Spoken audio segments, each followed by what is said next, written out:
Mateo Kapitulo 5. Sa pagkakita ni Jesus sa katawhan, mitunga siya sa bungtod ug milingkod didto.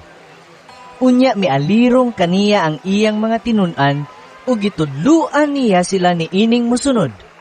Bulahan ang miila nga sila kabus sa mga butang nga espirituhanon, kay maangko nila ang paghari sa Dios. Bulahan ang nagsubo, kay lipayon sila sa Dios. Bulahan ang mapaubsanon, kay maila ang tibuok yuta.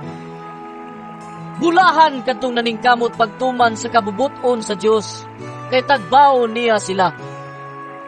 Bulahan ang maluluyon, kay kaluyan sila sa Dios.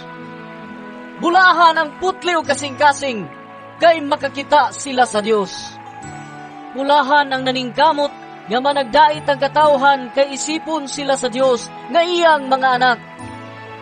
Bulahan ang gilutos tungod sa ilang pagsunod sa kabubuton sa Dios, kay mahisakop sila sa paghari sa Dios. Bulahan kamo kung biyayon og daog-daogon sa mga tao, ug butang-butangan sa tanang matang sa kadautan, tungod sa inyong pagsunod kanako. Paglipay ug pagmaya kamo, kay dako ang ganti nga gitagana alang kaninyo didto sa langit. Gingon usab dila niini pagpasipala ang mga propeta nga naiuna kaninyo.